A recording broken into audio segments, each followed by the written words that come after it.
સૌ મિત્રોને જય સિયારામ. આજે આપણે ધોરણ 12 ગણિત વિષયમાં સ્વાધ્યાય 9.3 વિશે અભ્યાસ કરવાના છે, જેમાં ફર્સ્ટમાં ક્વેશ્ચન નંબર 1 થી 10માં વિકલ સમીકરણનો આપણે વ્યાપક ઉકેલ મેળવવાના છે. તો ફર્સ્ટ દાખલો છે dy/dx = 1 - cos x ના છેદમાં 1 + cos x. તો બરાબર આ રકમ આપેલી છે, તો સૌથી પહેલા આપણે રકમ જે છે એને લખી લઈશું એકવાર. dy/dx = 1 - cos x ના છેદમાં 1 + cos x. બરાબર. હવે 1 - cos x એટલે શું થાય? તો આપણે cos 2θ સૂત્ર લખીએ તો cos 2θ બરાબર બે સૂત્ર થાય. એક તો 2 cos square θ -1 અને બીજું 1 - 2 sin square θ. બરાબર. cos 2θ બરાબર 2 cos square θ -1 અને 1 - 2 sin square θ. હવે ફર્સ્ટ સૂત્ર જે છે ને એને આપણે -1 છે એને આપણે ડાબી સાઈડ લાવીશું તો શું થશે? cos 2θ + 1 = 2 cos square θ. બરાબર. cos square જોઈએ છે તો શું કરીશું આપણે? cos 2θ + 1/2 = cos square θ. બરાબર. અહીં ફક્ત x છે. બરાબર. 2 ની જગ્યાએ x છે, તો અહીં ફક્ત cos θ + 1/2 બરાબર શું થશે? cos square θ/2. બરાબર. અહીં 2θ હોય તો cos square θ હોય અને ફક્ત θ હોય તો /2 થાય. તે જ પ્રમાણે sin 2θ સૂત્ર શું બનશે કે 1 - cos θ/2 = sin square θ/2. આ સૂત્રને તમે છૂટું પાડશો તો આ પ્રમાણે તમારું સૂત્ર બનશે. બરાબર. 2θ ની સ્થાન ઉપર ફક્ત θ હોય તો અહીં θ/2 થાય.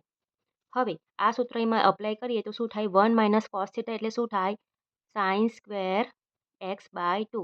બરાબર. આપણે અહીં x હતા તેના સ્થાન ઉપર આપણે થીટાને ઉપયોગ કરીને બનાવ્યું છે. બરાબર. નીચે cos square x/2. તો sin upon cos એટલે શું થાય? tan square x/2 dy/dx. હવે ફક્ત x બરાબર dy/dx એટલે કે y બરાબર tan square x/2 into dx. બરાબર. y બરાબર આન્સર લાવવાનો છે એટલે બંને બાજુ સંકલન કરતા.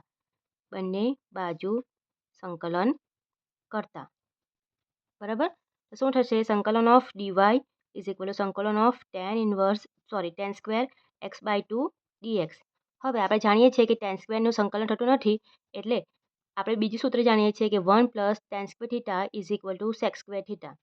તો tan square θ સૂત્રને કરતો બનાવીએ તો tan square θ = sec square θ -1 થાય.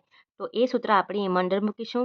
તો sec square x/2 -1 dx. બરાબર. તો છૂટું પાડીશું તો sec square x/2 dx -1 dx. હવે sec square નું વિકલન શું થાય? tan x થાય. તો tan x/2. ફરી x/2 ને શું થશે? સંકલન છે એટલે શું થશે? 1 / x/2 નું શું થાય? 1/2 માઇનસ 1 નું શું થાય? x + c. અહીં dy/dx નું શું થશે? y. છેદનો છેદ એટલે આ 2 ક્યાં જશે? અંશમાં.